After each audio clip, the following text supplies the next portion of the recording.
We are going to get started now that many of you have arrived. So thank you so much for joining us this evening. Tonight, we're actually going to explore a very important topic on your financial future with an amazing guest speaker we have from the Canadian Credit Society. So, for those who may be new to the L.E.A.D org, I'm going to introduce you to our amazing organization. So, the Canadian Multicultural L.E.A.D Organization for Mentoring and Training is a registered charity. Our aim is to help youth and adults turn challenges into opportunities through empowering them to build key skills that are focused on four principles: leadership, empowerment, achievement, and determination. Since its inception in 2007, the L.E.A.D program has provided one-on-one mentorship to over 300 students across the Greater Toronto Area. And our mission statement revolves around giving individuals from youth to seniors the support to develop strategies and tools to create their own success stories. And one of the ways that we do this is through providing monthly events with financial specialists to talk to you about your financial futures so you can develop financial literacy and develop that amazing success story. Next, we're going to have my program coordinator, L.E.A.D, who is going to do our land acknowledgement and introduce our amazing speaker for this evening, Sheila. Over to you, L.E.A.D. Thank you, Valerie. Thank You're you for welcome. the amazing introduction. Hi, everyone. I'm L.E.A.D, and I will just be reading over the land acknowledgement. As treaties people on Turtle Island, we are obligated to uphold treaties made from a long time ago. Where I am situated, I would like to acknowledge the traditional territories of the Mississaugas of Scugog Island First Nation, the Mississauga peoples, and the treaty territories of the Chippewas of Georgina Island First Nation. I also want to thank the First Peoples for their ongoing teaching of how we are to learn on the land and from the land in partnership with each other, the animals, and the plants. All right, I'm going to be introducing our speaker for tonight, Sheila. As Valerie mentioned, she is a financial educator with the Credit Counseling Society. She's enthusiastic about increasing financial literacy. She works with employers and unions throughout BC and enjoys expanding awareness about the programs, services, and education offered by the Canadian Credit Counseling. Sheila has over 10 years experience in business development, project management, and producing television. She earned a certificate in entertainment administration from the University of BC, a diploma in business management from the Capilano University, and a certified educator in personal finance from the Center for Financial Certifications. Let's welcome Sheila. Oh, thank you so much for the lovely introduction, and thank you again for inviting me to present. So good evening, everyone. Thank you so much for joining me. Yes, I'm Sheila, and I am a financial educator, and I am here this evening to talk to you about your financial future. Just a little bit about maybe some housekeeping tips before we dig into the session. As we go through this session, there's going to be opportunities for you to participate, answer questions, and so there's a couple of ways of doing that. Currently, everybody is on mute, so if you feel comfortable just unmuting yourself and speaking, that's one way to participate. The other way is to use the chat option. And so if you're comfortable just typing, and you can type your questions or your answers into the chat, and there'll be a couple of polls that we'll be doing as well this evening. I'm going to be going off camera for the presentation, and then at the end, I'll be coming back on and I'll be available to answer any questions that you might have that we haven't maybe addressed throughout the presentation. But I do encourage you, as we go through the presentation, to ask those questions, and the chat will be monitored. So if for some reason I haven't caught your question, I will be reminded of it as we go through. So Yeah, looking forward to teaching you some things about and sharing some things with you around the 6 things that you need to know as you transition into another great stage of your life. So, a little bit about the Credit Counseling Society. We are a nonprofit organization, and we have a mission that says we help, we educate, we give hope. So, the first part of our mission is, if my screen will cooperate. Oh my goodness. Hold on just one moment, please. Sorry.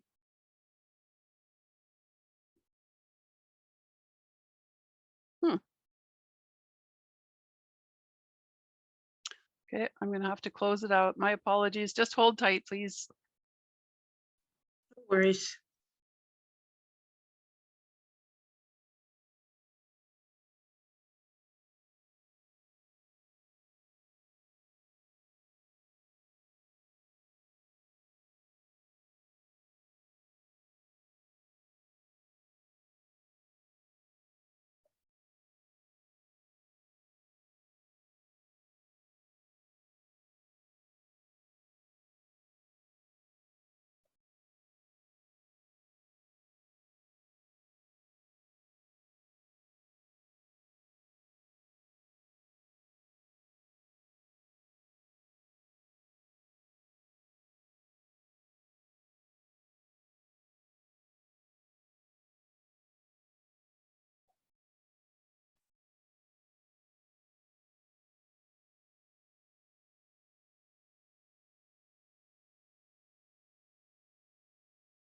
Okay, so hopefully you can see that. So my apologies there. I don't know, it just wasn't cooperating with me. But anyway, as I was saying, we are a nonprofit organization and we have a mission that says we help, we educate, we give hope. So the first part of our mission is we help, and we do that by answering any questions that you might have regarding budgeting, credit, or debt. So just one example is we're going to touch on some budgeting tonight, and but we're not going to do and help you create an entire budget for yourself. We're just going to do some high level, conversation around what goes into a budget. But I encourage you to either go on our chat or pick up the phone and give us a call and set up a time to meet with one of our counselors. We offer a free service, and it's a budgeting service, and it's about a 45-minute appointment. So allow yourself enough time for that appointment when it's set up. But what happens is you're able to sit with one of our counselors and have them go through all of the different line items on the budget for to create for you a personal document. And what it really does, and we'll talk about this more in a minute, but what it really does is it helps you to reduce your stress. Because if you don't know what monies are coming in and you don't know what monies are going out, it can be incredibly stressful. So I encourage you to take advantage of us. And as I said, it's free, it is confidential, and you can come back to us as many times as you need. So, if you create that document to begin with, and then, you want to fine tune it, you can always give us another call and set up another time to meet with one of our counselors. So that's just one of the things that we do when we say we help. The middle part of our mission is we educate, and we do that by providing all kinds of financial literacy webinars. And then we give hope. This really speaks to our debt management program. And this is for anybody who is really having a hard time maintaining their debt payments. So, with their credit card debt, maybe they've got, 2 or 3 credit cards and they're just bouncing minimum payments around just to keep up. They might have a line of credit that they haven't been able to pay off, or maybe it's a payday loan and they've had 1 and then it's 2, now it's 3 and 4. And so they find themselves in a position where they're just incredibly burdened by that debt. And we make no judgments as to how much debt you can come in with $500 worth of debt, and we have people that come to us with hundreds of thousands of dollars of debt. So we make no judgment. But people might come to us and say, can you help? And so what we do is we're looking for a way for you to be able to repay that debt. So we look at all of your debt, we pool it into one monthly payment, and then we go and talk to your creditors and ask your creditors to zero out the interest on that debt. So no more interest on that debt from the date that you're entered into our debt management program. And then you have up to 5 years to repay that debt. The program itself is voluntary, but what is not voluntary is the education. So you learn how to budget, you learn how to save, you learn how to put aside money for irregular expenses and emergencies, because while you're on the debt management program, you have no access to credit. So it's a great way to pay off your debts if you don't want to do the bankruptcy or consumer proposal route, which are permanent marks on your credit. This is a way of getting out of debt, and then you have that ability to rebuild without having that sort of black mark on your credit forever. So yeah, so that's a little bit about who we are and what we do. So tonight we're going to talk about a lot of different things. We're going to talk about managing your monthly spending and saving. So we'll talk a little bit about budgeting. We're going to talk about credit. So credit cards and using credit responsibly. We're going to also talk about having the ability to order, for you to be able to order and understand your own credit report. This is really important because, we'll talk about this in a minute, of course, but it's really important because you want to make sure that anything that's on your credit report is supposed to be there. A lot of times people pull their credit report and they find that there's some information on there that has nothing to do with them. And so this is really a great opportunity for you to get in the habit of pulling your own credit report. And then if you're looking to do future education, we'll talk about a plan for student loans and the repayment of that debt. And then we'll also talk about some common savings and investment plans. So what are those things? And we'll talk about some basics of home ownership. So let's dig right in.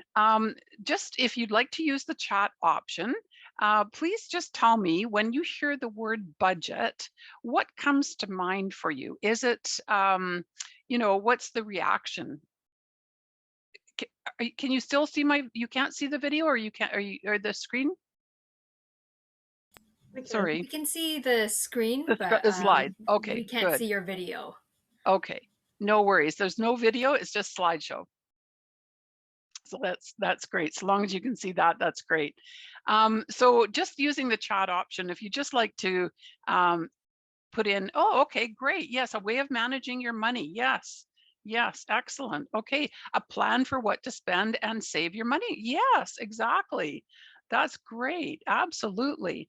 Giving yourself a limit. Yes, a lot of times when we hear people, people will talk about a budget, they'll talk about restrictions, right? They'll use that word restrictions, and so it is kind of interesting how we all have those reactions when we hear that word budget. What exactly, does it? How do we react with it?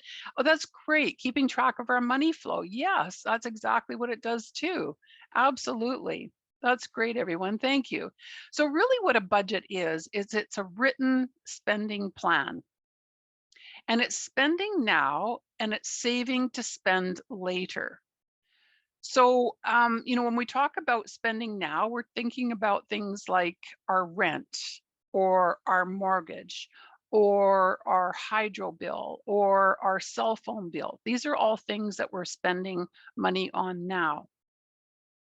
When we're saving to spend later, this relates to any sort of financial goals we want to set for ourselves. And some people might say, well, I don't set financial goals because I don't have very much money, right? So why would I set financial goals for myself?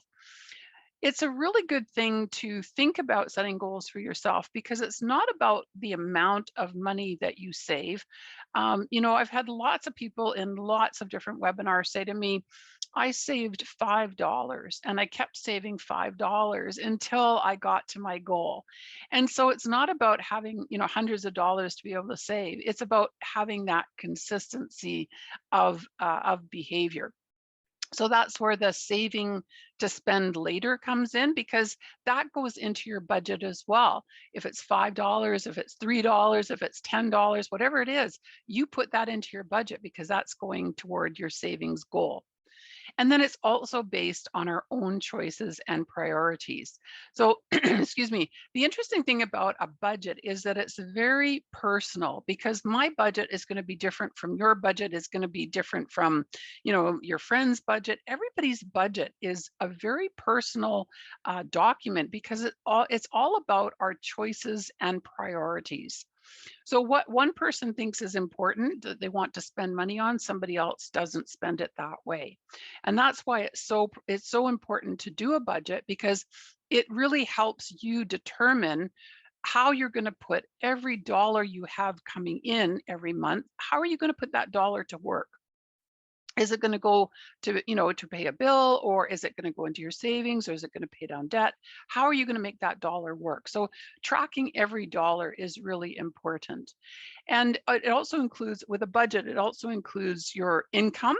So any money that is coming in.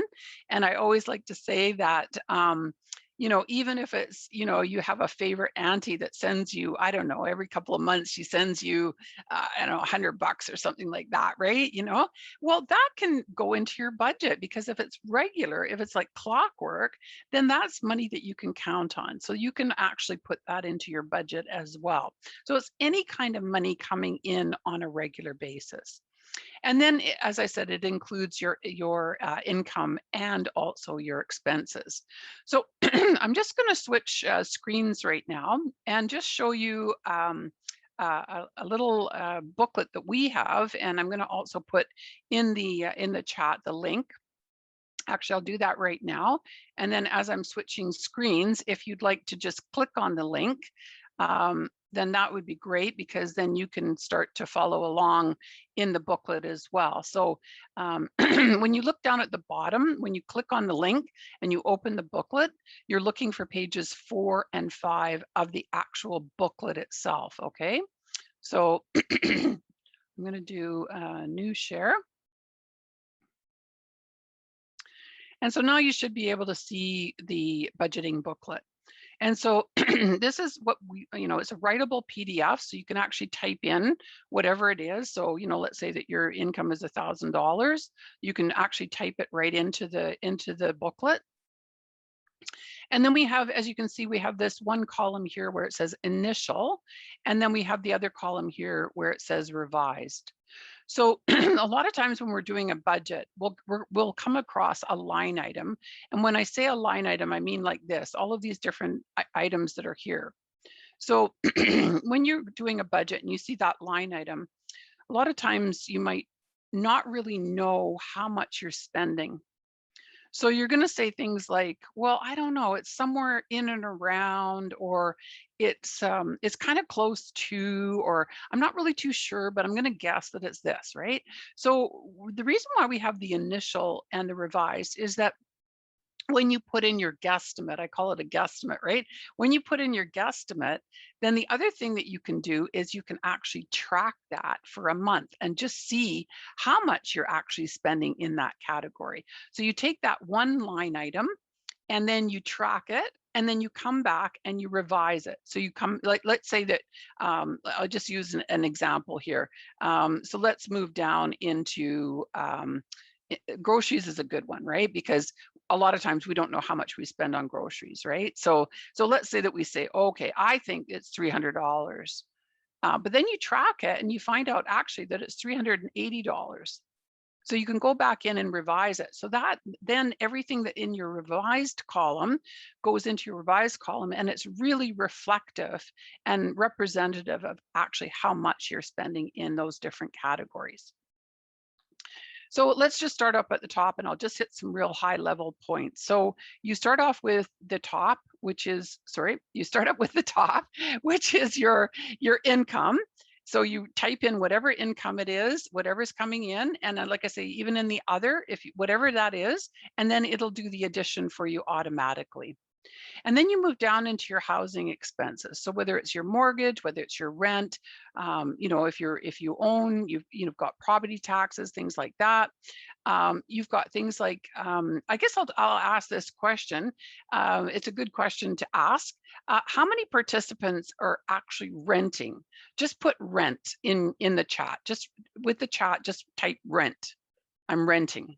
If you're renting right now. Okay, yeah. Anybody else?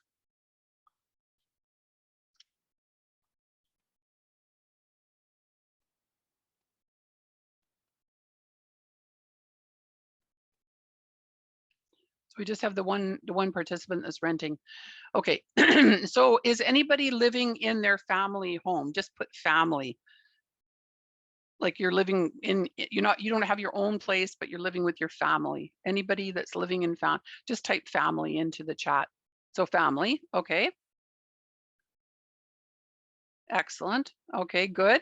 So we have a renter and mostly people that are living with their family still. So a lot of this, the reason I'm asking is that a lot of this, I don't want to get, I don't want to be talking and spending a lot of our time together talking about things that aren't very relevant to you. So I understand that if you are living, in with your family, that some of these categories are not necessarily going to be reflective for you, right? So I'm just going to highlight some of the ones that you might, you might be paying money for. So let's talk about cell phones. So everybody's got a cell phone, everybody's got a plan, or they've got some sort of a service that they're receiving. Go on this website. It's called cellphones.ca. So cell phones, like CELL, phones.ca. I'm going to put it into the chat. And go on that website and look at what your plan is in relation to the competitors.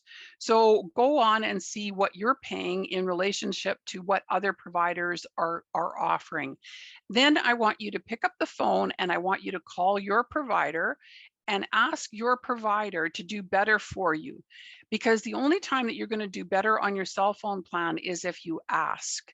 So it's a really great lesson to learn that anytime that you're looking for a better rate, you have to ask the provider to give you that better rate because they're not automatically going to do that. So go on cell phones, look at what you're paying in relation to what other providers are offering. And if you can see that a competitor, so another provider, is offering the same services for less than what you're paying, call up your provider and ask them to do better for you. And they might not give you a huge discount, but they're going to give you something off of your bill. So that's a great place to start.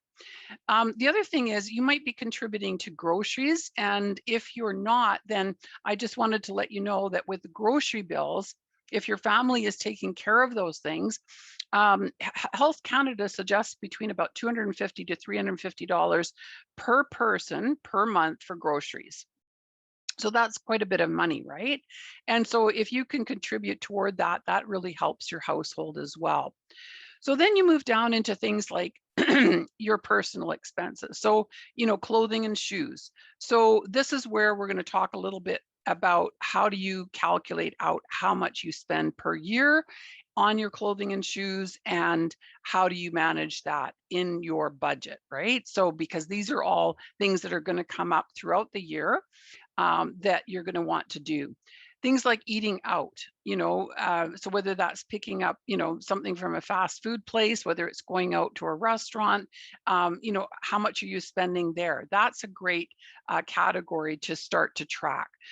So if you don't know what you're spending, just take the month. So we're coming into July, start July 1st, and then every time that you eat out, just grab the receipt or go online banking and look at it at the end of the month and see how much you spent on eating out.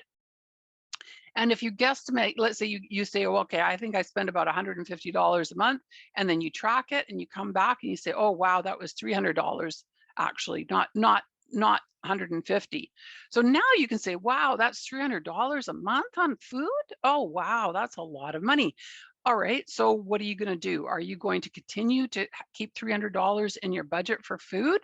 Or are you going to make a change and say, well, I don't know, I'm sure I can maybe pack a lunch, or I'm sure I don't really need to be, eating sushi and then coming home and having dinner, right? Like you start to make some choices about where you're spending your money, and then you can start to decide whether or not you're going to do that. So if you say, well, all right, I want to put $200 into that category.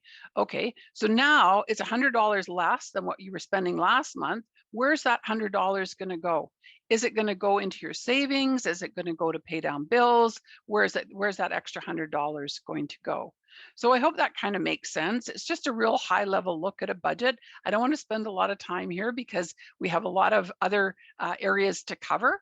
But just, when we're talking about budgets, are there any questions that I can answer before we move on to other sessions or sections of the presentation? Any questions at all regarding budgets? Are there things that you're having to deal with that you'd like more information on? Anything that I can answer?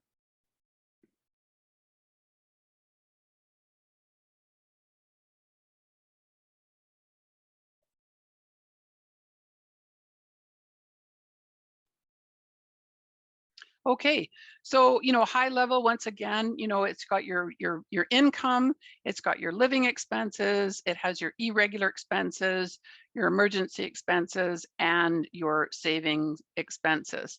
So before we move on to another section, I'm just going to do a quick poll, and I'd just like to know if you'd like to answer this question.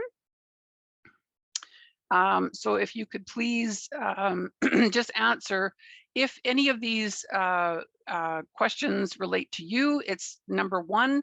So did you spend money in any of these categories? So eye care, dental, hobbies, birthday celebrations, salon services, vehicle maintenance, clothing, shoes. Did you spend money in any of these areas last year?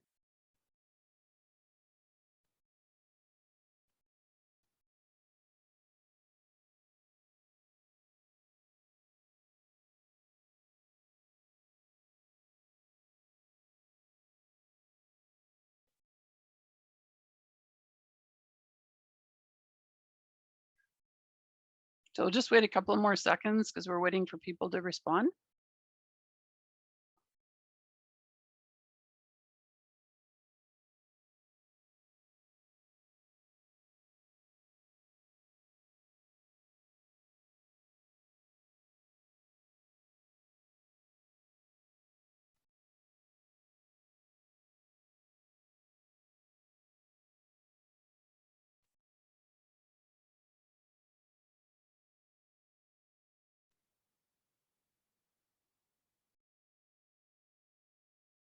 Okay. So we'll just wrap up the polling. And so when we look at that, we've got birthday gifts and celebrations.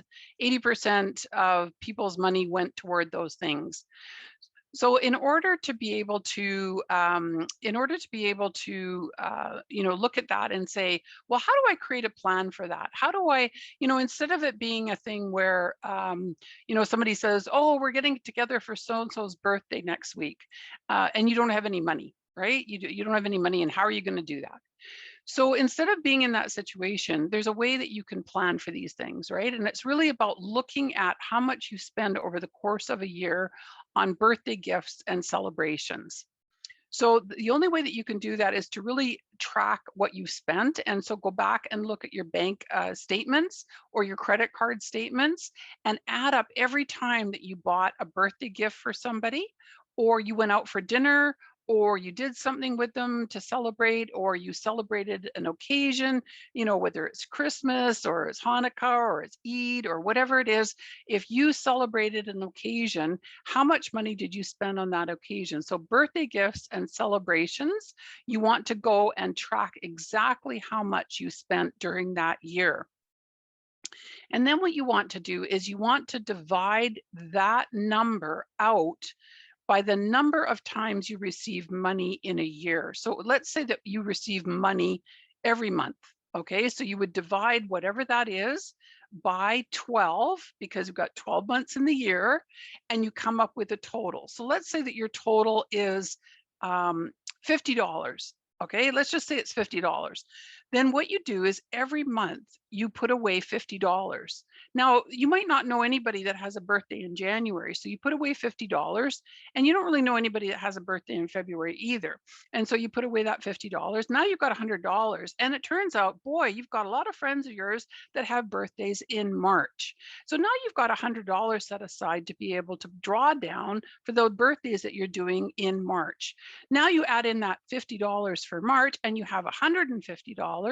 And now you have $150, and maybe you don't spend all of that money, and then you put aside money for April. And then in May, it turns out you have a lot of friends that have their birthdays in May. And now you've got that little fund that you can tap into. So it's just a way of really looking at things like, I'm using birthdays as an example, but whether it's eye care, hobbies, birthdays, salon services, vehicle maintenance, clothing and shoes, whatever those categories are, those are all what we call irregular expenses.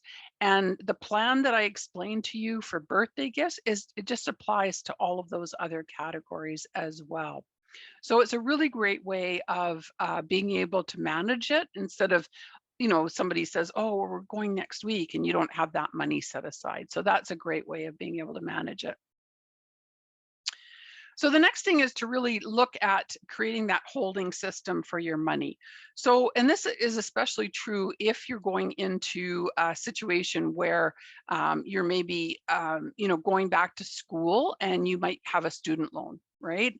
And the student loan comes in, and you have to figure out how you're going to live from that student loan throughout that whole semester. So what you do is you create a holding account. And then what you want to do is be able to have different accounts that you move money into in order to be able to save for things like your irregular expenses, your emergency expenses, and any savings. And you can talk to your financial institution about setting up automatic transfers. So you go in and you speak with your financial institution, whether it's a bank or whether it's a credit union, and you say, I want to open up separate savings accounts, and savings accounts are free. So you can have as many savings accounts as you want. What the fees are attached to what they call your checking account. Okay, so that's where you start to pay fees, is on the checking account. But when it comes to savings accounts, you can have as many as you want. So then you want to say to the financial institution, and what I want is I want every month, or however often that money comes in, I want to do an automatic transfer from my holding account into these separate accounts. So it's really important that you set it up properly. And this is just an example of being able to look at it sort of, with a flow chart. So you've got your account number one, which is your checking account. And this is where you might be paying fees. A lot of times there are fees associated with a checking account, but it's your holding account. So every income goes into that account. And then you have these different separate savings accounts. So you've got one for your fixed expenses, you've got one for your variable expenses, and you've got one for your savings. So this is a really great way of being able to separate your money so that it is not all in one lump account, because it's very difficult to be able to see it and to know what it's for. And then you can actually name the different accounts as well. So before I move on, are there any questions with regard to what I've just gone over as far as that goes? just with setting up accounts. Are there any questions with regard to that?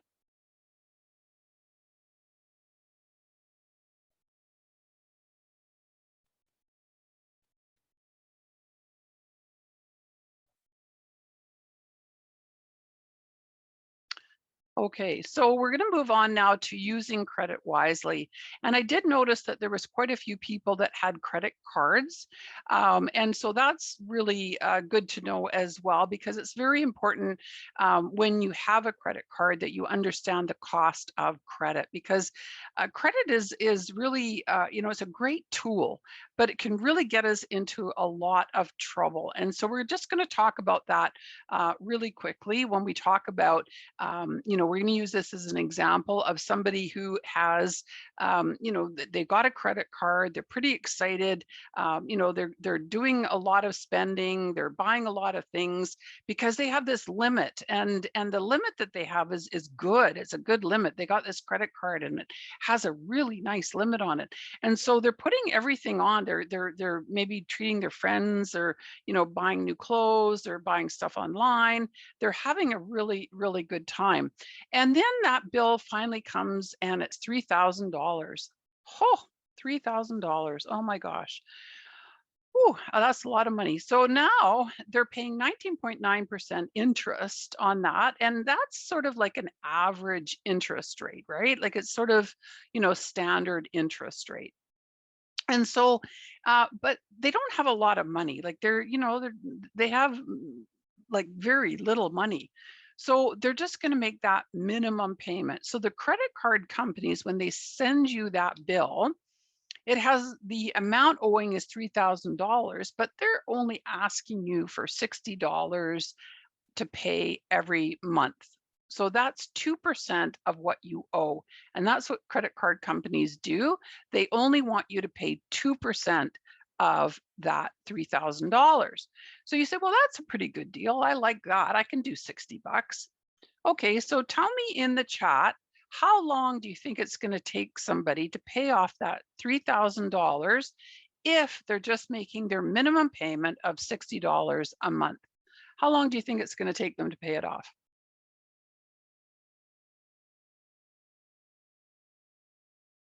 5 years, okay. Anybody else?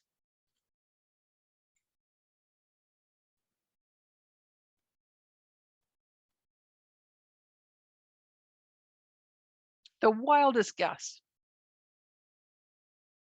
Yeah, very good. Oh my goodness, that's great. That's a very, very good guess, because it is actually 52 years and 7 months. And do the credit card companies like you to make just your minimum payment? Of course they do, right? Because look at how much interest they earn on that. $12,709 in interest the credit card companies earn because you're just making your minimum payment. So the total on that $3,000 turns out to be $15,709. And yes, it's legal, right? So the next scenario is that $3,000 bill comes in, 19.9% interest, but instead of just that $60, you got a little part-time job and a little bit more money's coming in, and now you're able to make that extra $40. So you're going to be putting on $100 a month. $100 a month is what you're going to pay toward that 3,000. Now, how much do you think how long do you think it's going to take you to pay that off? Just use the chat again. Any guess? Okay, so down quite a bit. Yep, 30 years. Anybody else? 25 years? So hang on to your seats because this is pretty awesome. 3.5 years. So you said, well, why is that? It's only $40 more. Because any time that you can make more than your minimum payment, it goes to drive down the amount of interest that you're paying. Because with credit card companies, how they calculate the interest is it's interest on top of interest on top of interest, on top of interest, on top of interest. And so anytime that you can make more than your minimum payment, you're driving down the amount of interest, not the interest rate, but the amount of interest that you're paying. So the amount then of interest you're paying is $1,184 for a total of $4,184. I think that's still too much interest, right? Like that's still a lot of interest that you're paying on $3,000. And so if you're in a position where you have a credit card and you're carrying a balance on your credit card, and you've been really good about making your payments, you haven't missed a payment, you've been on time, you've never missed a payment, you're always making the, even if it's just the minimum payment, you're making it and you're doing it on time, pick up the phone and call your provider and ask your provider to give you a low interest rate card. So it hovers around 13% interest right now for a low interest rate card. So, but it's better than 19.9% interest, right? So ask for a low interest rate card. Now, if you have a points card or you have a rewards card or you have any card with any sort of benefits, they're going to say, oh, but you won't get your benefits. Oh, but you won't get your points. But what would you rather have? Money in your pocket or money in their pocket? I think you'd rather have money in your pocket, right? So just say to them, that's fine, no problem. I'm okay with that. And then when you get it paid off and you got a zero balance on your credit card, now you can go back and say, I'd like to go back to that rewards card, please, right? If that's really what you want. So just remember that if you're ever carrying a balance, you can call up your provider and ask for a low interest rate card, and that'll help you, save a little bit of money toward yourself. The other thing you want to do, so a rewards card is anytime that you make a purchase, you accumulate rewards. So it might be, you get to, it could be cash back. It could be, it could be, where you're working toward getting some sort of a gift. Like there's all kinds of different, they set up all kinds of different rewards, right? So it's very similar to a points card, right? Either cash back or rewards. So yeah. So I think anytime that you're in that situation where you're carrying a balance, make sure that you're getting a lower interest rate card. And anytime that you can make more than your minimum payments, do that. I mean, really, honestly, $5 more, $10 more, it doesn't have to be a lot, but it makes a huge difference, right? So, when it comes to credit, don't spend the money you don't have. So, when you think back to that person that, started to, put everything on their credit card, and then now all of a sudden they have a $3,000 credit card bill, well, that can be really very stressful for you, right? So make sure that you're not spending money that you don't have. Always have a plan for repayment. So how are you going to repay this? Make sure that you're reading your full credit card statement. My credit card statement, it's such fine print, you can barely read it. You have to get a magnifying glass to read it, but it's incredible the kinds of information that's on there, because they have all kinds of different, terms and conditions that you have agreed to when you applied for that credit card, including you've agreed to make your payments on time. Right? And so make sure that you read the back of those credit card statements. And if you don't get your printed ones, then you can go on the website for that credit card carrier and actually read their terms and conditions on their website. So either way, it's very important to look at that and see what's there. Don't pay unnecessary fees. So this really relates to a lot of times they'll, if you go to buy something, they might say, do you, or even your credit card company, when you apply, they'll say, oh, do you want to buy creditor insurance? And so you might say, oh, okay, what is that? And it's, well, it's, if you lose your job or you're not able to pay, your bills are paid for you, kind of thing. Well, does that really help you? No, it helps them, right? Like it's all about them, and it's all about, that they're trying to protect their situation by selling you this insurance that protects them. It's not there to protect you, it protects them. So don't pay those unnecessary fees. And then automate your payments. If your income is steady, and you know that every, on the 15th of the month, money is into your account, then you can automate your payments that pay off that credit card on a regular basis. So you can do it that way. So you don't have to remember. Just make sure that those payments go through in time to make sure that you're hitting the due date. You never want to miss that due date, right? Because then it creates a mark on your record, which you don't want. So make sure that it arrives on time, but you can set it up so that your payments are automatic. Now, if let's say you don't pay your credit card, let's say that you say, oh, I don't really have the money. I'm not going to worry about it. I don't really care. I'm young. Who cares, right? Who cares? What are they going to do? Nothing, right? Okay. But what they can do is, let's say that you have a credit card with CIBC, okay? And you have your bank account with CIBC, and you decide that you're not going to pay your credit card. I'm not going to pay my credit card. Well, anytime money goes into your account at CIBC, CIBC Visa has the right of offset. And the right of offset means that they can go into your bank account and they can take whatever amount they want, providing that that is what is owed, out of your bank account. And it's called the right of offset.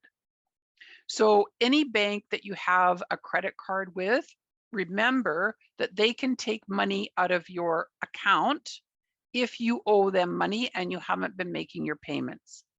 Now, if you have a credit card with CIBC and your bank account is with BMO, CIBC cannot go into BMO and remove money. These are two separate financial institutions, right? So there is no right of offset. It's only within that financial institution that they can do that. So just be aware that if you're ever trying to sort of say, oh, well, I don't have to pay my bill, and then, your rent check bounces or something, right? This is why, because they have that right of offset. They can go in there and take the money out of your account if you haven't paid your bill. So now we're going to move on to credit ratings, reports, and scores. And these are really important. So of course, every time that you order or receive a credit card and you make any sort of transaction on that card, it is reported to the credit bureau. And in Canada, there's two credit bureaus. There's Equifax and there's TransUnion. And different credit card companies report to different credit bureaus. So when you pull your own credit report, you want to make sure that you're pulling it from both credit bureaus, because you want that complete picture, right? So and we'll talk about, then I'll give you the numbers and such that you can contact in order to get that information. So, but once you get that credit report, what's on that credit report? What is it that is there? Well, it has things like your personal information. So it's going to have your full name, your address, all of that information. It's going to have hard hits. So a hard hit is any time that you have applied for credit. So let's say that, I don't know, let's say that you're with your mom someday and you go to Costco and you walk in and they say, oh, would you like to apply for a credit card? And you think, yeah, okay, I could probably use a Costco credit card. Why not? So you sign up for a Costco credit card. So as soon as you do that, they go and do a credit check on you. And so that is what they call a hard hit. So you have applied for credit. So they're going to do a credit check on you. Anytime that happens, that's going to be reported on your credit report. So anytime you apply for credit, that's going to show up on your credit report, and it's called a hard hit. A soft hit is anytime you make an inquiry. So I'm encouraging you to request a copy of your own credit report. So let's say that you do that in July. You request a copy of your own credit report. And then next July, because this is going to become a habit for you, next July, you go and request a copy of your credit report again, because we suggest that you do it on an annual basis. You make July the month that you do that. So you request a copy of your credit report. And when you do that, what you're going to see on there is that you requested a copy of your credit report in July of 2021. So this is what we call a soft hit, right? So it has no impact on your credit. It has like a lot of people say, well, if I request a copy of my own report, is it going to impact my credit? No, because you're not applying for credit. You're just asking for information, right? So this is what we call a soft hit. Public records are anything relating to, if you were to do a bankruptcy or anything like that, it's called a public record and it would show up on your credit report. Consumer statement is really for anybody who's been a victim of identity theft. And then trade lines and credit ratings. Remember I said earlier about, if you apply for, let's say, a Costco credit card, well, Costco now is going to show up on your credit report. And they call that a trade line because it's a product that you have. So for every product, like if you have a Costco card, if you have a Visa card, if you have a Canadian Tire card, whatever kind of credit product you have, it's called a trade line. And then next to that is a credit rating. So beside each and every trade line is a credit rating. And the credit rating is a history of whether or not you've made your payments on time. So if you made all of your payments on time, it's going to show up as a 1. And that's even if you make your minimum payment, right? So you can just make your minimum payment and it's going to show up as a 1, so long as it's been on time, right? So it's going to have the letter, which is the type of credit, and then it's going to have the number next to it. So with credit cards, they show up on your credit report as an R because it's considered revolving. Revolving means that, you put a charge on, you pay it off. You put a charge on, you pay it off. You put a charge on. So it sort of goes around in a circle. I is an installment. So if you're, let's say you get a car loan or something like that, it would show up as an I. O is open. So a cell phone plan, a gym membership, anything like that you have that is just ongoing until you close it, that would show up as an O. And then next to it is going to be a number. So if you've always made your payments on time and you have a credit card product, it'll show up as an R1. Then it goes down from there if you've been making your payments late. And of course, creditors don't like to see this, right? They don't want to see anything other than an R1, because if you have an R2, an R3, R4, they just feel that you're kind of risky, because they want their money and they want it on time, right? So it's really important to make sure that you make those payments on time. And then it also impacts your credit score. And this is another thing that you need to be aware of, is around the credit score, because it's a predictor that lenders use to see how likely you are to pay back your debts. So, if your buddy comes and says, hey, can you loan me $100? You might have some questions for your buddy, right? Like you might say, okay, you might ask, well, what do you need it for? And your buddy says, well, I need to this or that, right? Okay, that's one of the questions that you might ask. You might ask, well, are you going to pay me back? That might be another question you might ask, right? Are you going to pay me back? And your buddy says, yeah, no problem. And then you think, okay, it's $100, but I've got a bill coming up in a couple of weeks and I'm going to need that money. And your buddy says, oh, I'll have it back to you by next week. So you say, okay. So you lend your buddy the money and $100 goes out the door. And then, a week goes by and your buddy hasn't paid you back that money. And you're like, well, I have a bill to pay and my buddy hasn't paid me back. So now all of a sudden you're thinking, well, you're not a very good credit risk, right? You know, and so this is the way creditors look at when they lend you money, and whether it's your credit card or a loan payment or whatever it is, that's what they're looking at. They're saying, are you going to pay me back? Right? You're taking this money. Are you going to pay me back? So there's a question in the chat. Does even one delayed payment affect your credit rating? Yes, it does. And it stays on your credit rating for 6 years. It stays on your credit report for 6 years, but is not the end of the world. Okay. So, yes, it's going to be there, but it's not the end of the world, and you can rebuild it and you can get it back up. But it's really important to try your very, very best. Even as I said, even if it's just your minimum payment, really try to make that payment. A lot of people say, well, I don't really have the money I want to put more down on my credit card. So I'm just going to wait and I'll pay it all off then. No, don't do that. Try and make your minimum payment, or make your minimum payment. And then let's say, the following week, more cash comes in, or you get a paycheck or whatever, then you can go and top that up. But always make at least your minimum payment, right? So back to credit scores. So a higher score means less risk to your lender. So they know that if you have a higher credit score, you're going to pay your money back, right? And then remember that every lender does their own calculation. So you'll have lots of, businesses out there that try to say to you, "Oh, you want to get your credit score? Well, you can get it for free, or you can this, or you can that." But what does that really matter? It's not the lender that you're going to, right? Like, let's say that you want to go to RBC to get a loan, right? And you see some company out there that says, "Oh, we'll tell you what your credit score is." Well, that company is not RBC, right? They're not the lender. So it might be a guideline, but it's not going to be exact, because lenders make their own credit scores. So this is essentially what goes into it. It might be a little different for each lender, but this is sort of what goes into your credit score.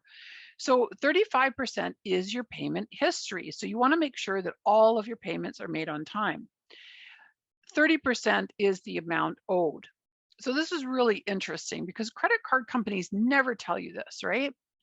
So let's just say that you have a credit limit, you get a credit card and you get a credit limit, and it's $1,000, right? So you get to spend $1,000. You think, no. Let's say that you regularly put $600 on that credit card. So you're using up 60% of that credit balance on a regular basis. You might be paying it off the next month, but on a regular basis, you're putting $600 a month on that card. So that is driving down your credit score, because credit card companies only want to see you, it's called a utilization rate. They only want you to spend a maximum 35 to 40% of your credit limit on a regular basis. Do credit card companies tell you this? No, they don't tell you that, right? So it's really interesting that, 30% of your credit score is the amount owed. So you really want to try and keep it under that amount on a regular basis. The length of your credit history. So they look at that as well. That's 15% of your score. So have you just received your credit card, or do you have, 3-5 years of credit history? The types of credit. So do you have, just one credit card, or do you have one credit card and a line of credit, and maybe an installment loan? So that's 10% of your credit score. And then any new credit. So remember, we talked about going into Costco and getting that new credit card. So 10% of your credit score is new credit. So each and every lender comes up with their own algorithm in order to create that credit score for you. So there's Equifax, there's TransUnion. These are the numbers that you would call. And what you're asking for is a free copy of your credit report. Okay, you're not asking for anything to pay. You don't want to pay for anything. You just want a free copy of your credit report. So yes, that's a good question. Can I have more than one credit card if you're making all your payments on time? Absolutely, you can. You can also really have just one credit card and utilize it properly. Like, let's say that you know let's say you put everything on your credit card, let's say, and you know that every month you're going to put on $1,000 onto your credit card, and your credit limit is $1,000. So you don't want to do that, because that's going to drive down your credit score, because you always want to stay within about 35 to 40% of your credit limit. So it's better to increase that in order to create that proper utilization, and then not spend that extra money. Of course, you have to be disciplined to not spend that extra money, but it's better to stay within 35 to 40% of your credit limit and have proper utilization on that card. So you can get by with one card, two cards if you need them, but one card you can do it quite well. So with your going back to your credit report, make sure that you're not going to anybody else other than TransUnion and Equifax. Just be wary of any other companies, because these are the two legitimate credit bureaus in Canada. So some takeaway tips from the credit part is just making minimum payments or higher than your minimum payments rather. Order your credit report for free. Make sure you do that on an annual basis. So if you're going to do it in July, make sure that every single July is when you pull your credit report. And then if you get your credit report and there's some errors on it, maybe there's something on there that's not yours. It is quite common, so don't be shocked, but give us a call and talk to one of our credit counselors, and they'll guide you through the process of correcting that situation, because it is up to you to do that yourself. And just remember that improving your credit takes time. As I said to one of the participants, if you make a late payment, it's not the end of the world. You can rebuild that, right? Because it only stays on your credit report for 6 years and then it falls off. But if it's the only time that you've had that little blip, it's not going to make a huge impact, right? So just try not to repeat that behavior, right? So yes, and that's exactly what it is. Yes, so that's great with the question in chat with regard to the credit limit. Yes, you don't, on a regular basis, you don't want to be spending more than 45. I would say between 35 to 45% of your credit limit on a regular basis, right? So student loans and repayment strategies, we're just going to go over this really quickly. So, 25% of students have difficulty paying back their student loan. You can't declare bankruptcy unless you've been out of school for 7 years. And high student loan debt may limit job opportunities for a young adult. And reason that we're saying that is a lot of times now when you go and you get a job, they might say, well, we'd like to offer you the position, but we need to do some checks. We need to do, criminal record check. We need to do a credit check. We need to do all of these checks, and then you'll get the job, kind of thing. So a credit check is becoming more and more important in Canada, and it sort of started in the US and it moved up to Canada, and now it's becoming quite common. The reason why it's becoming quite common is because people with debt loads, with stress, or with debt loads have a lot of stress. And if you think about stress and how it manifests in your body, you can't sleep at night, you're kind of irritable, you're just not able to focus. There's some really high impacts for stress, right? So an employer, when they're hiring somebody, they want to make sure that that person is, coming to work, that they're going to be productive when they're working, that they're going to be, able to retain information, that they're going to be, a good coworker, all of those sorts of things. So, when you're carrying a huge debt load, it's like you've got this burden on you. It's just it's almost like a physical burden on you, and it can be really stressful. So that's the reason why more and more companies are looking at, doing credit checks, is because they want to make sure that somebody is not carrying a high debt load, right? So Now, once you come out of school, of course, they're going to ask for their money back when it comes to student loans, right? They're going to say, okay, well, you get 6 months with, that you don't have to pay anything. And we're not even going to charge you any interest, right? So you got 6 months to get yourself together. But then after that, you're going to have to start making some payments, and they're going to send you a package. And if you ignore that package, the package is really to say to you, look, we know that, you might not have a lot of money right now. So you tell us, what do you think you'd be able to make in the way of payments? So they're giving you the benefit of the doubt. But if you ignore that package and you don't respond to that, then they're going to impose their payment terms on you. So don't ignore that package. Open it up, have a dialogue with them, and set up some sort of a repayment plan. And of course, you can get assistance through the Ontario Student Assistance Program. There's lots of ways that you can, respond and make the payments manageable for yourself.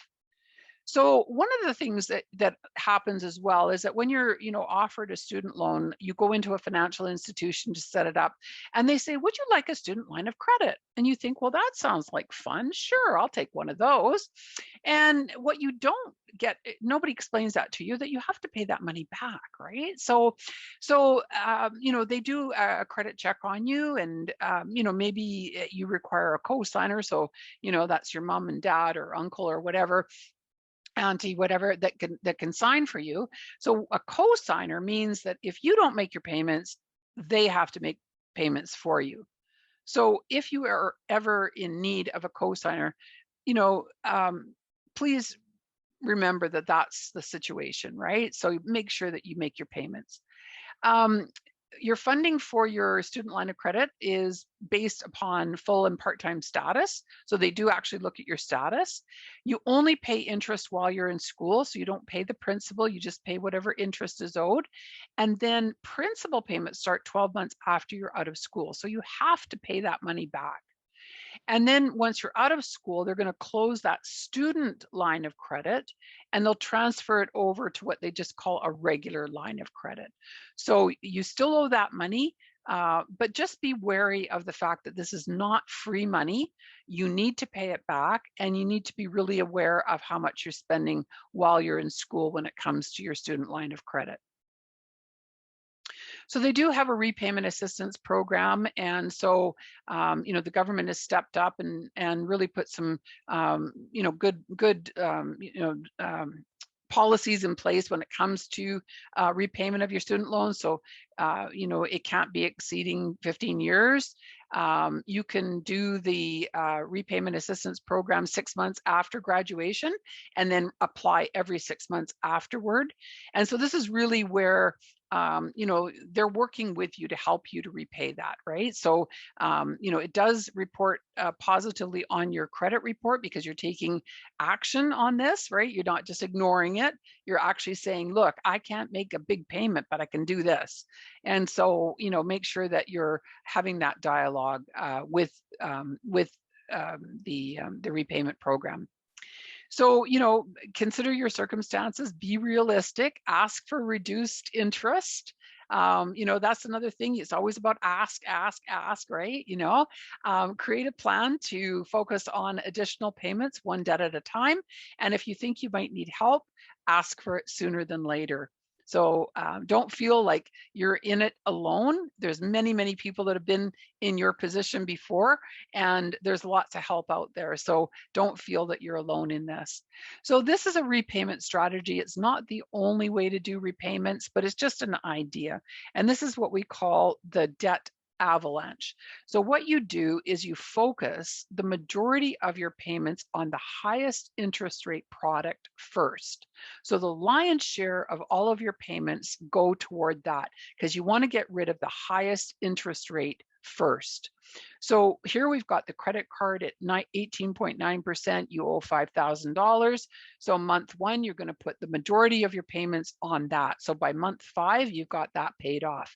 Then you're going to move those payments over to credit card number 2.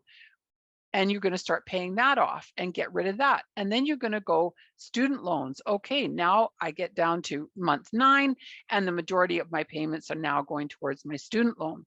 So you can strategize it based upon the interest rate and come up with a plan that way. Another thing to do is to really look at the amount. That's what they call the snowball method. So, if you have $500 in debt, you get rid of that. And then if you have $1,000, then you get rid of that. And it just really gives you that sense of satisfaction very quickly. So I noticed that we're running over a bit. I'm just wondering, do we have a few more minutes? Are we okay? Yeah, we're good. Okay. Keep going. Yes. So all right, we're going to move on to savings and investments. But I'm just wondering, before I do that, are there any, is there anything that I can sort of answer that has come up for you? Any questions that I can answer for you on the areas that we've covered so far? Is there anything that's sort of come up for you, or? I actually had a question about the student loan Yes. repayment plan. You mentioned that there was a way to apply to reduce the interest. Is there, Mhm. do you know if there's some sort of criteria for that? Or yeah, basically that's my question.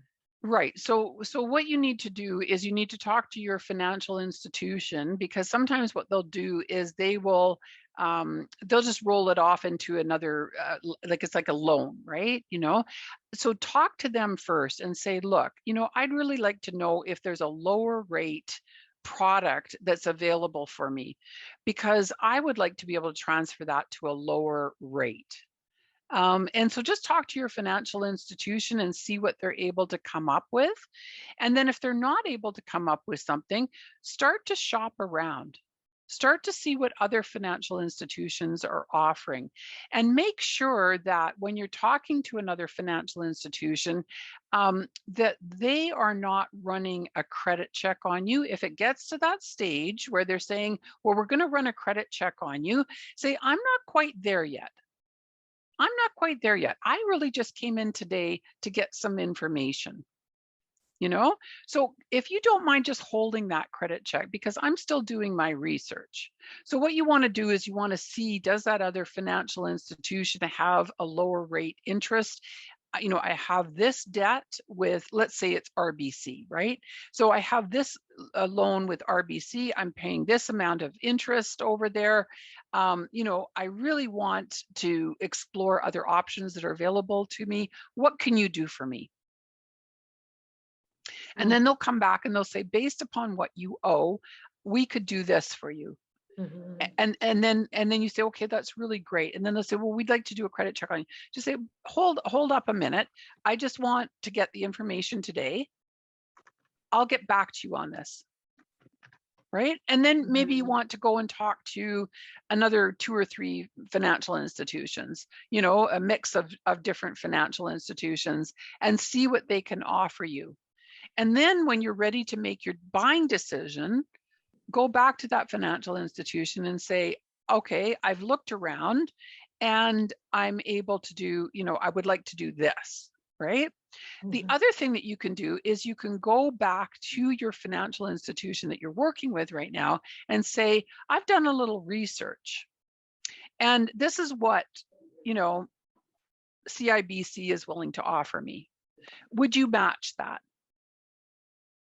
Even if they've said no to you to begin with, even if they say, well, no, we can't do anything more for you, say, okay, no worries. And then you go off and you do that research. Then you come back and you say, I just wanted to let you know that CIBC is willing to do this for me. Can you do that too? So I don't know, maybe that does that sort of help a little bit? Yeah, it Yeah. does. Yes. Okay. Thank you Excellent. so much. You're welcome. Yeah, it's all about asking, because people think, oh, can I really do that? Yes, you can really do that. You can ask, and I think the thing is just to remember that you don't want them doing a credit check on you, because you haven't made your buying decision yet, right? You're not there yet. Yeah. So you don't want them to do that yet. So, but great question. Thanks so much for that. No worries.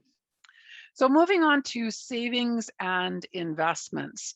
So, I just like to take a moment before I get into this, is I just like to take a moment just for everybody to sort of think a little bit about the future. And it's kind of hard to do sometimes because you're like, okay, I'm just dealing with, having to have enough money together to do this today or that tomorrow or whatever. So how on earth can I even think about my future? But let's just go ahead and do it anyway and think about, there we are. We're finally retired. We've worked all our lives. We're finally at that moment where we're able to leave our job, move into retirement. What does that look like for us? Are we with our family? Do we have grandchildren? Are we able to go traveling? Are we going to hop on a sailboat and sail off into the sunset? Are we going to do nomad land and jump into an RV and drive all over North America? Or are we just going to go to the corner and hang out, right? Like, what are we going to do? What does that look like for us? So in order to be able to do any of those things, we need to be able to put aside a little bit of money each day, each pay, in order to get there. It's amazing how quickly it comes up for you. Like you think, oh, that's miles away. But the thing is, if it's miles away, then a little bit, a little bit, a little bit, a little bit all adds up, right? You don't have to do that much. But if you leave it all until the end, all of a sudden you say, oh my gosh, I'm going to retire in 6 years and I don't have any savings. What am I going to do? And then you start to panic and you think, wow, why didn't I start when I was 20? I could have put away $50 a month and I would have been in such a better space. And so I just really want you to think about that. Like it seems like a long way off, but it's about the consistency of those little bits of money every single month that add up. So for myself, when I first started, I didn't know anything about investments. I really didn't know a thing. And I was at this networking event and I met this gentleman. He was standing beside me and I just turned and I said, oh, hi, my name's Sheila. And so he said, oh, my name's Benjamin. And we started to chat and I asked him what he did. And he says, oh, I do investments. I said, well, that's one thing I know nothing about. And he said, well, you should set up a time and come meet with me. And so I did. And he started to tell me all about RSPs and different investment things that I could put my money into. And it took me, I don't know how many months of going back and meeting with this man before I actually got it and actually understood what he was saying. And I just kept asking question upon question upon question because I felt like this is my hard-earned money. I don't want to put it into something that I don't know anything about. And so I started off with $25 a month. I know it sounds like a little bit of there's nothing, right? But it started to add up, right? And $25 and $25 and $25 and $25. And eventually you start to say, wow, now I've got this, and it grows and it grows and it grows. So it's not about the amount that you're putting aside. I mean, it's not about it's not about the amount that you're putting aside. It's about the consistency and the habit of doing it. So in Canada, we've got the RRSP, which is your Registered Retirement Savings Plan.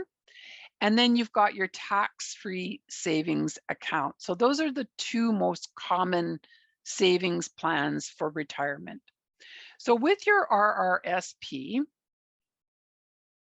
what that is it's a registered savings vehicle. It is registered with the Canadian government.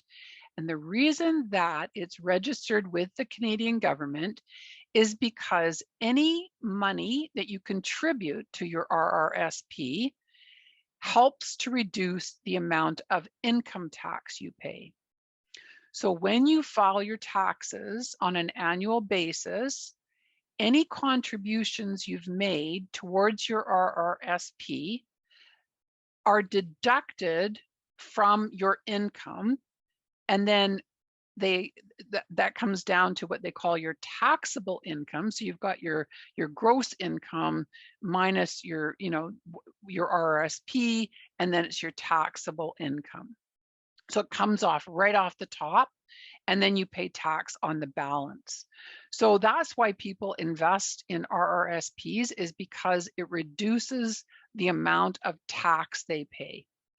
And so that's why it's registered with the government, because we pay income tax to the government, right? So they keep track of how much you've invested into that plan. With the TFSA, it is a tax-free savings account. And when it first started, a lot of people thought it was just exactly as it says, a savings account. It is more than a savings account. Any interest that you earn in your tax-free savings account, or anything that you contribute to your tax-free savings account, can be invested. So you can invest, you don't just have to have it in a savings account, you can actually invest that money.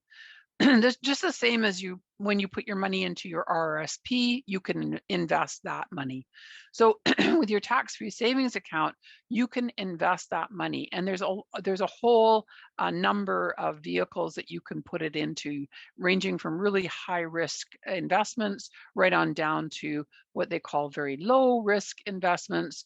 So you have that full range of vehicles that are available to you. Anything that you that as that money grows, like, so let's say that every year you put in, I don't know, $500, and over the course of that period of time it grows and it becomes, let's say now $1,000. Okay, so now you've earned you've earned $500 in growth, right? You don't have to pay tax on that $500 because it's in a tax-free savings account. So when you go to withdraw that money, you don't pay tax on it. Versus going back to your RRSP, when you withdraw money from your RRSP, you pay tax on it. So the idea of an RRSP is that, as I said earlier, when you contribute to it, you're working. So it helps you drive down the amount of income tax you pay. And the idea is that you're not going to use that money until you're into your retirement. So once you're into your retirement, your income is going to be reduced. So therefore, the income tax that you pay is going to be reduced. So anything that you withdraw from your RSP is going to be taxed. Anything that you withdraw from your TFSA is not taxed. So hopefully that makes sense. So that's the big difference between those two vehicles. So what is an investment? Well, it's really buying something today with the hope that it makes you more money in the future by appreciating in value in either interest or dividends. So interest is, of course, something that you put into, like they call it a GIC, so guaranteed income certificate. You can take your money, you can go into a bank or a credit union and say, I want to put it into a GIC, and they'll tell you exactly how much money you're going to earn over the course of the next 2 years. So that's a very low risk investment, right? So with a dividend is where you invest in a stock, which is a share in a company. And then if they make a profit, you are paid a dividend. And that's what a dividend is. So those are the two differences between interest and dividend. So these are the different types of investments. So right at the bottom, you've got cash. So you can do things like you can buy US dollars, right? You can go and into your bank and you can say, or your credit union, and you can say, I would like to set up a US dollar account. And you can set up a US dollar savings account, and you take your Canadian dollars and you transfer them into your US dollar account. And that then becomes US dollars. They, of course, make that transaction for you because you're buying US dollars. And that money can sit into your US dollar account. So that's what they call cash, right? So it's cash money, but you can buy different currencies, right? So that's what they call cash. Then you've got things like bank products. So when I said the GIC, the Guaranteed Income Certificate, that's what they call a bank product because it's a set amount of interest that you're going to earn over a specific time frame, and it's usually about 2 years. People like to buy gold, right? They will buy gold because gold is such a commodity, that it is stable and it holds its value, and it's something that people can actually physically own as well. Like you can actually buy gold bricks or gold bars or gold, gold coins. So it's actually a physical thing that you can buy as well. A bond is something that is really what you're doing is with a bond, you're buying debt. So right now with COVID, a lot of countries have governments that have, really helped their citizens. So, within Canada, you've heard about people receiving CERB payments. So the government has, issued payments to Canadians who are out of work in order to help them get through the COVID. What that means is that the government of Canada has issued what they call bonds out to the marketplace to sell that debt, because they're in debt, right? That's what happened. The government went into debt in order to create these programs. So what they're doing is they're selling the bonds. So they're selling debt to Canadians and other people around the world. And other people are buying these, what they call bonds. And really what you're doing is you're buying the debt, okay? You're buying a portion of that debt. And the government is saying, well, we're going to pay that money back to you. It's an IOU. We're going to pay that money back to you in 2 years at this rate. So you're basically buying the debt. You're giving the government money for their debt. So it's like as if your friend, again, using that example, comes to you and says, or you say, I need some help or whatever. And your friend says, okay, well, I'll give you $100, right? And you say, okay, well, I'll pay that back to you with interest. It's that same sort of an idea, right? So that's what a bond is.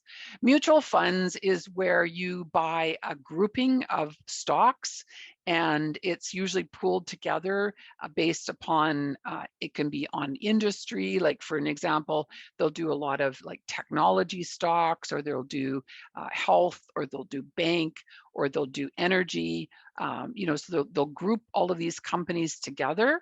And then you can buy what they call mutual funds. So the majority of RSPs are invested in mutual funds. So it's a grouping of funds that are put together. And then each fund, has its return on investment. Real estate, of course, you can do no wrong with real estate. It just keeps going up and up and up. So, if you're fortunate enough to be able to buy some real estate, that's great.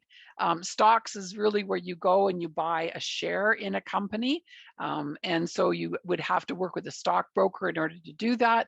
And then you've got up at the top where the green is, the little top part, this is where the risk becomes a lot higher. So you've got collectibles, you've got futures, and you've got options. So when we talk about collectibles are, things like, well, I'll just share with you, we've been doing a session. We have an annual event that we attend at the Credit Counseling Society, and it's all for our financial educators.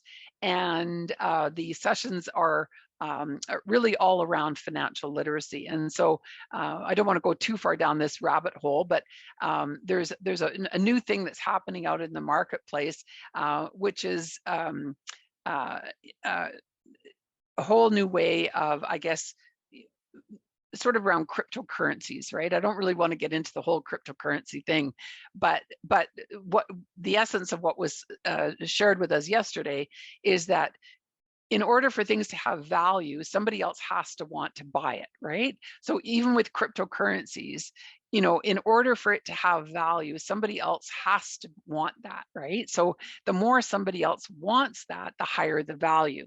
It's the same with collectibles, right? So let's say that you collect, I don't know, baseball cards, right? So if you collect baseball cards and nobody is interested in baseball cards, you're the only person that collects baseball cards, then it's not going to have much value. But if you collect baseball cards, and there's tons of people out there that are interested in baseball cards, then chances are if you have a really unique baseball card, that's going to be worth a lot of money. So that's what a collectible is, right? It's something that you collect where, if there's a market for it, then you can earn a lot of money on it. Futures and options is really a very complex way to invest, but it's basically you're betting that something is either going to go up or down in price, and you're going to make a benefit from that. You're going to realize a benefit from that. So you can see that, the more risk that's associated with it, the more complicated it becomes. So moving on to home ownership, as I said, real estate can do no wrong. Well, really, it's how you are able to buy a home is you need a mortgage, right? First of all, you need a down payment, so you need to save for that down payment, and then you need to get a mortgage in order to finance the rest of it. So you've got your down payment, but your down payment isn't going to cover it. So you need to go to a financial institution and get a mortgage that will help you to finance the rest of it. So it's what they call secured financing. So this is different from credit card debt. So credit card debt is what they call unsecured financing, and mortgages is secured financing. So the difference between those two is that if you do not pay your mortgage, they will come and take your house. With unsecured debt, that's your credit card debt. If you don't pay your credit card, they're not going to come and take your sneakers. They're not going to come and take your handbag. They're not going to come. No, because that's what they call unsecured, right? So mortgage is secured debt. So it's secured to that home. So if you don't make your payments, they'll take your house. So lenders have specific criteria that you must meet in order to be approved for their mortgage, and the number of years that you can amortize it over, so spread that payment over, is 25 years. So with your 5%, you need to have at least 5% of the purchase price that you yourself have saved. You can borrow from your RRSPs. So if you have invested in RRSPs, you can take money out of your RRSP to use under the home buyer's plan. You can withdraw up to $35,000 from your RRSP, but you must pay that money back within 15 years. So part of when you're trying to figure out how you're going to pay for this, you have to pay for your mortgage, and then you have to remember that you also have to repay that $35,000 over that 15 years. You don't have to withdraw $35,000. It's a maximum of $35,000. So you have to figure that out as well. With high ratio mortgages, this is where you don't have a 20% down payment. This is what they call a high ratio mortgage. So you need to pass what they call is a stress test, and then that also requires insurance, because the financing company want to make sure that you're not going to not make your payments, right? And a lot of times when interest rates start to go up, you have to pay more for your mortgage, right? So when you go to refinance, you have to pay more. And they just want to be sure that you're able to absorb that increase in interest rates. So insurance is required if your down payment is less than 20%. And of course, that can be paid either as a lump sum or added to the cost of the mortgage. So insurance is not required if the down payment is greater than 20%, but you still have to qualify for a stress test. And what they're really looking at is, once again, just making sure that if interest rates rise, that they would, that you'll be able to still make your mortgage payments. Now, credit unions and banks operate under different laws. Credit unions are exempt from the stress test. Only banks make you do the stress test. So when you buy your place, you think, oh, I just need my mortgage payment, right? That's all I need. I just need to be able to do that, and I can have a place. You also need to think about things like home insurance, right? So that's another cost that you need to have on an annual basis. And that's really, if your home were to be flooded, or if there was a fire, or if there was, something bizarre that happened. Like, I read recently about a sinkhole in Mexico, and it just all of a sudden the ground opened up and things went into the ground, and who would have known, right? So there's these bizarre things that happen from time to time, and that's where your insurance comes in. Your property taxes. So you have to pay when you own property, you have to pay property taxes. So you have to also work that into your budget. And then, your sewer, your water, your garbage, all of these things are extras as well. And then what if you're turning on your tap one day and you say, oh, it's cold water, and you're running it and running it and running it, and there's no hot water. So, oh my gosh, what's wrong? Is it the hot water heater? Yes, it is. Okay. So there's repairs and maintenance that you have to do on your home, right? Or all of a sudden you're in your living room and you look up and drip, drip, drip, drip, drip. There's a hole in your roof. You have to re-roof. So there's all of these things that happen that you have to do in order to maintain your home. And then what about your furnishings? What are you going to sit on? What are you going to sleep on, right? And you need a washer and a dryer. So there's all of these things that go into home ownership. It's not, just your mortgage payment, right? So there's all these other factors that come up. I've left this slide in here because I just wanted to remind you that there's going to be a survey that will come out. And if you could please, complete the survey, give us your feedback. If you have any comments, things that you would like to share about the presentation, please let us know, because we really do appreciate your feedback. It really helps us to improve what we're doing. So now you're able to budget and manage your monthly expenses. As I said earlier, this was really quick, right? I didn't do a full-on presentation of the budget because we had so much that we had to cover today. But you know that we're here, and you know that we're here to help. And so please give us a call, set up a time to talk to one of our counselors. And what I really love about the work that they do is they really have a conversation with you, right? They really try to understand how we can help support you. So it is free. It is really supportive.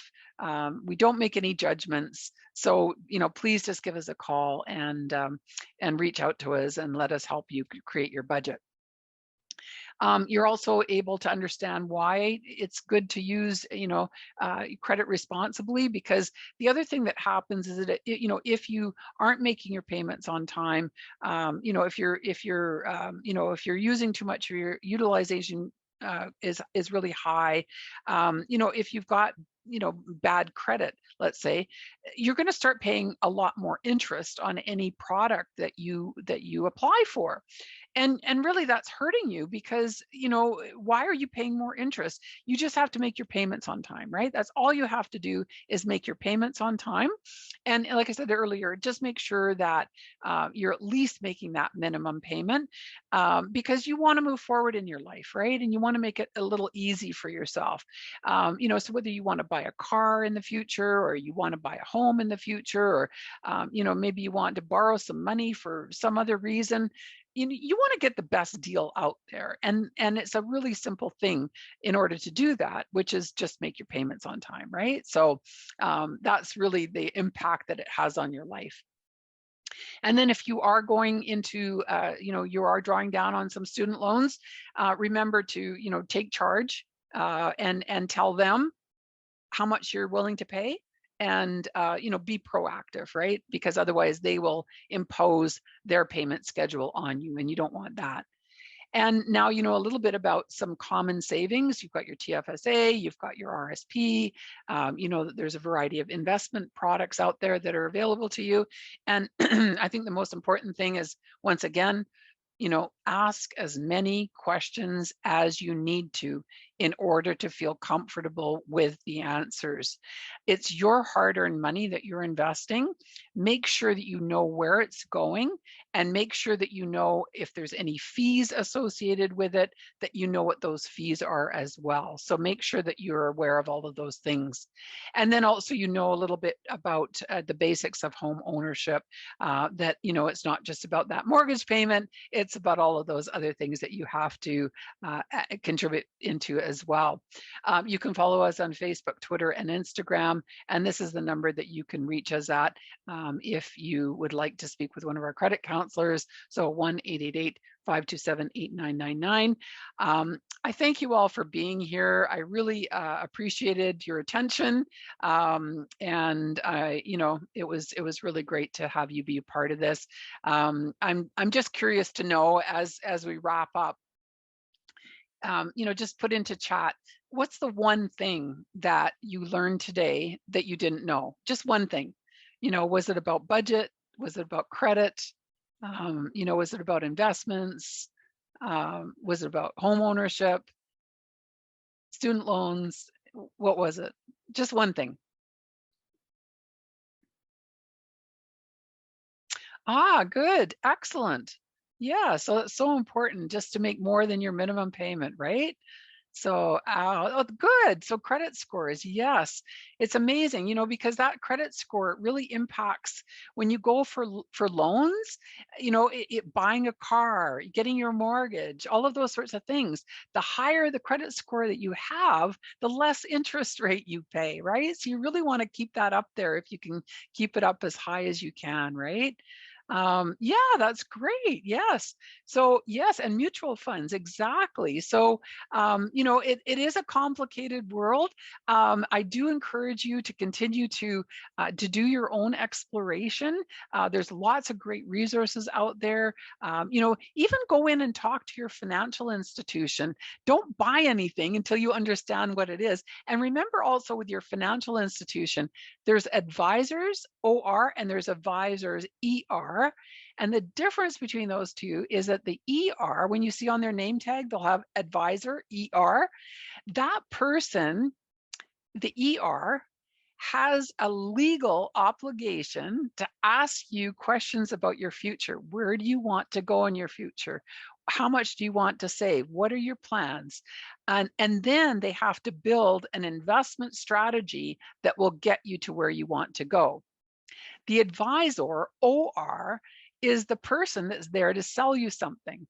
So they're just there to sell you a product, whatever product they can sell you, right? So you want to make sure that when you're actually sitting down to do business, you're doing business with a person that has ER, right? So yeah, make sure that's who you're dealing with, right? Yes, and that's so interesting about, yes, doing that credit check, on that. Now, they wouldn't be able to do that unless you gave them permission, but do be aware that it is starting to happen more and more in Canada, that more and more employers are doing it. It's not across the board, but but it's important to know the right of offset. Yes, and it's very important to know these things, right? Because all of a sudden you go to make your rent payment and you don't have any money, and then why is that? So that's good that that you learned that today. That's wonderful. Well, thank you, everyone. I really appreciate your time. And, if there's any questions, of course, that come up, you can always, send off a question to the team here, and they can help you. Yes, I'd be happy to. What I'll do is I'll put my my email into the chat, and if anybody would like to get a copy of the presentation, please just email me and let me know that you'd like a copy. So it's sheila.cahill@nomordebts.org. And that's great. Yeah, your bank appointments are about to get interesting. That's great. They're going to say, who is this? Yeah, that's wonderful. So yeah, please just email me and ask me for a copy of the presentation. I'd be happy to send it to you. And I'll also send you a link to the workbook as well. If you'd like a copy of that, I can send that off. So thank you, everyone. I really appreciate the invitation, and glad to be of help to everyone. Thanks so much for joining me. Thank you very much, Sheila. That was very, very informative. I'm sure everyone here is just mind blown by how much information we were able to get out of this. Thank you once again.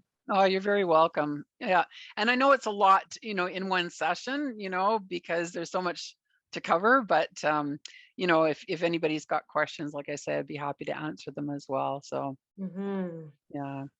Thank you. Excellent. And Okay. just before we end, I just wanted to speak about our feedback form. Shayla already mentioned it, but would everyone be okay to take our feedback form? This is how we know what events to host, what worked for us and what didn't. So you can scan the QR code. I also sent the link through the chat.